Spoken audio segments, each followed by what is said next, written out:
Hello everybody, welcome to my 2023 reading wrap where I'm going to terrorize you with the thoughts I have of the books I've read. So to start off, I have a lot of academic books that I read this year that I would just be doing a grave disservice to all scholars in these fields if I discuss them. I have a few poetry anthologies that aren't included as well, just because they are anthologies, so they're from different authors, so I wouldn't be able to really explain them all that well. However, let us get started with the first book I read in 2023, being Homebody by Rupi Kaur. I know Rupi Kaur has a bad rap, and to be fair, it's for a reason. A lot of her stuff isn't good. And I think that everyone who was going through their 2018 poetry phase really looked up to her, and they kind of associate her with the cringe of being early high school, late middle school. At least that's how I feel about it. But I picked up this book and I liked it. There's a lot of it did feel like filler, but I think when you get to her longer, more in-depth poetry, it does feel like it's her, but I think she is, kind of riding that high of, Tumblr poetry, so a lot of her stuff is forced to be really short and not relate to her because she doesn't have the time to master her craft, as formerly mentioned. The next book I read, you're going to see a lot of Jane Austen on here. I didn't include all of the Austen books I read because in my head they all kind of muddle together. However, Sense and Sensibility is truly one of my favorite Austen novels to date that I've read. I do have the controversial stance that obviously not in modern times, but at the time this was written, I do think that Marianne and Colonel Brandon were a decent match. I really like them together, I fear. I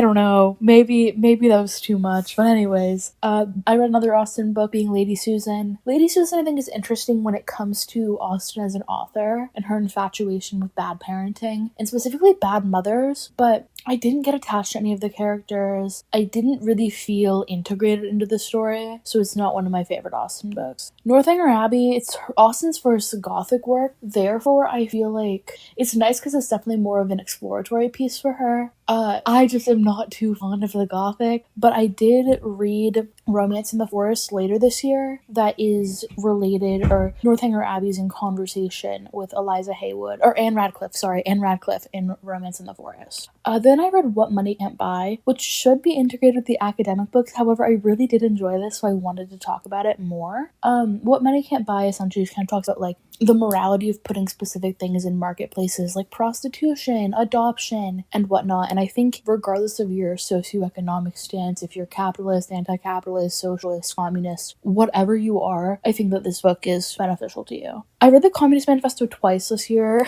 One for an econ class and then one for a communism class I took, and for a final paper for that.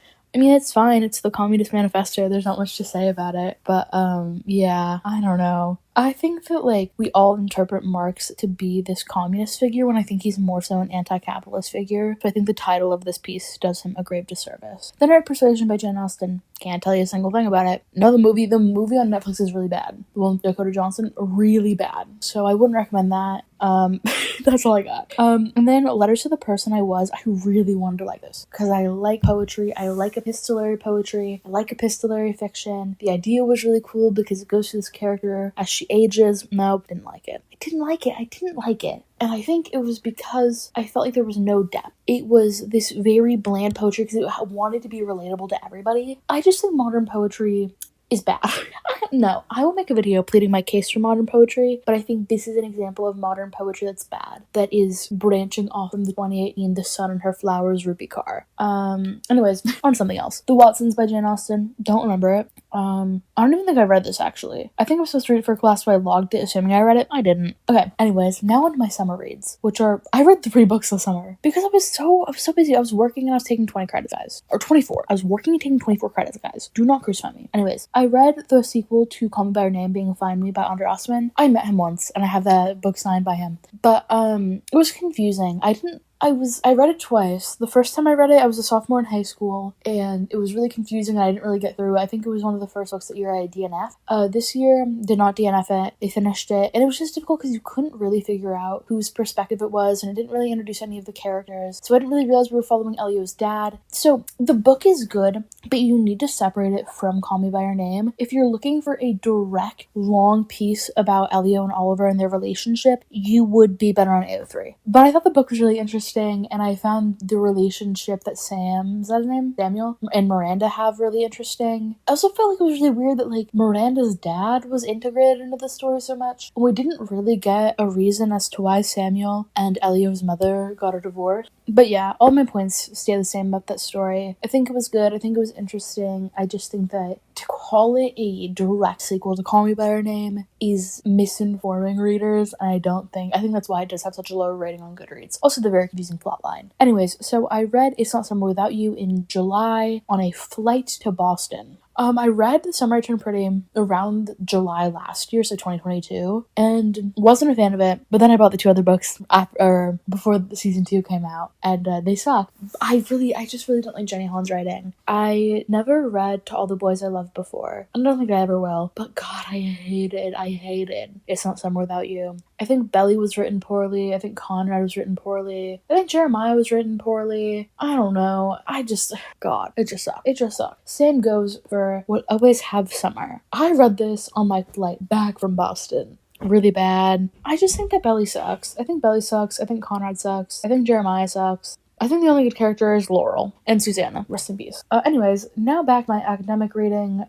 A reading during my academic year. This being When the Rainbow Is Enough. I love this. I had to read it a few times to understand it, but it's essentially just a long story that is written as poetry, and it's so interesting because some of it's meant to be like read in your head, some of it's meant to be spoken word, some of it's almost written like a screenplay where there are different characters speaking. It is so beautiful. It's so well done. I loved it. I was truly infatuated with the story. I don't have enough good things to say.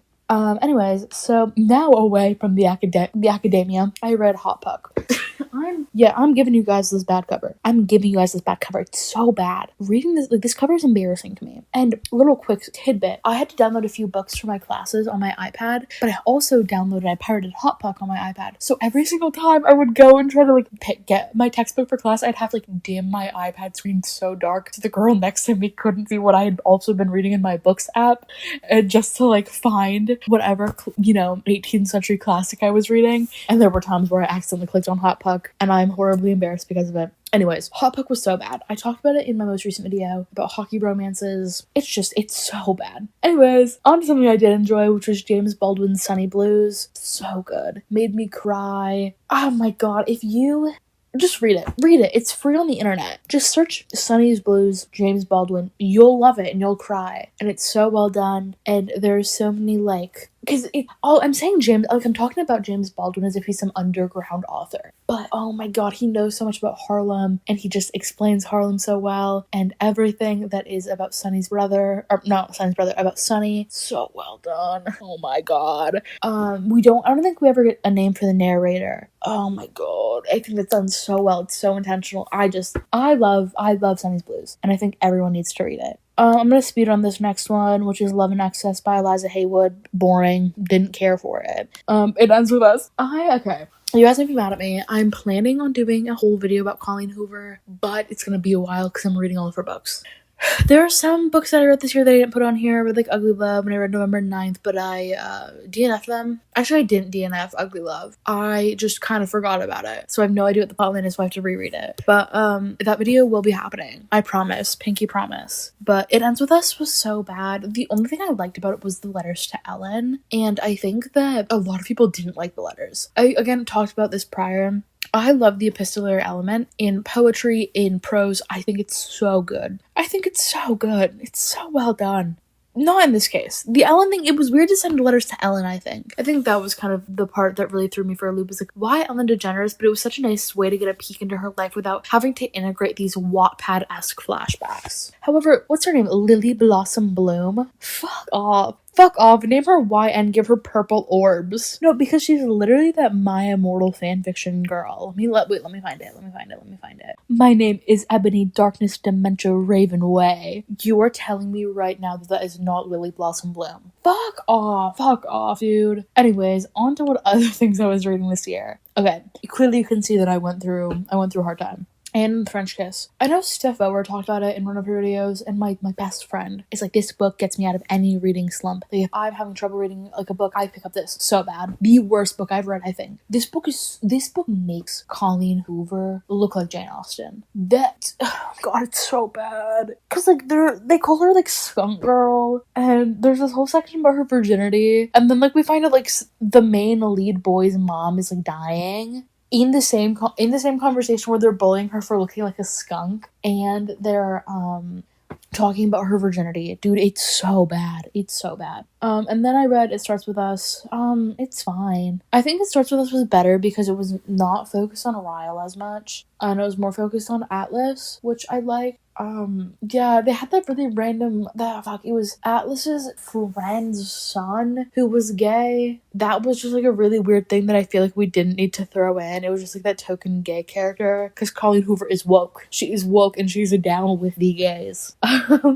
Okay, anyways, I read Murders in the Rue Morgue. I've read only Edgar Allan Poe's poetry. This is the first piece of prose I've read from him. It was confusing. I liked it. I got a whole bunch of Edgar Allan Poe books for Christmas, which is a lot, just given that this is the only piece of prose I've read, but I will hopefully next year be able to give a better analysis on my thoughts of Poe's writing. It was interesting, just really not my shindig. I read Girl Interrupted as well. I liked Girl Interrupted. I thought it was splendid. There are parts of it I wasn't a fan of, where it was like like scans of documents, so you'd have to like, go through and read this person's cursive. And like, I get that it adds like that realistic element, but I just don't think it was necessary. I think there would have been an easier way to integrate our lead character, or Susanna, reading. She read this and like reads her charts, as opposed to me having to read it, because there were some parts of that cursive I was like, this is doctor handwriting, this is cursive, and it was printed like 20 years ago. Like, girl, I'm not gonna be able to read that. Roxana. I wasn't a fan of Roxana. It's a classic, not my thing. Okay. Evelina by Frances Burney, another YNS character. She's so soft-spoken and docile, and she can't do anything for herself, and she's naive. Oh my god, boring, yawning. She has no personality whatsoever, and I understand that this is like one of like the first novels ever, so they're really, trying to get their footing on how to write characters and whatnot. She's so boring. This is the last woman I want to read ever. I'm done. Okay, anyways, then I read Romance in the Forest. I don't remember any of it. I didn't really care about it. And then I've read Inferno 3 times. I read Inferno after seeing Hozier in October, read it in November, and read it again in December for a video essay. Okay. Icebreaker. I don't want to talk about it. So bad. Just smut. And then our final book, which is the highest rated book I read this year on Goodreads, I'm Glad My Mom Died by Jeanette McCurdy. I don't know how to analyze it because it is a memoir, so I don't want to, talk about it in this exaggerated manner that I've been discussing these other books as, because this is an intimate part of someone's life. It's so beautifully written, and it's so personal, and it's just so well done. And I do think that this book was quote unquote worth a hype. I don't like talking about things being hyped up, because I think a lot of books are hyped up for a reason. This book, I think if you watched iCarly as a kid, read the book. You're doing a grave disservice to yourself by not. But anyways, I thank you all so much for watching this. I will be uploading more consistently, guys. I might do vlogs though. I'm saying guys as if there's multiple people. My one loyal fan, I'm on. Thank you. But yeah, just keep on the lookout. I might do vlogs. I have a video essay that I'll be doing soon, and probably other video essays, just because I have a lot of thoughts. Thank you guys for watching. Bye.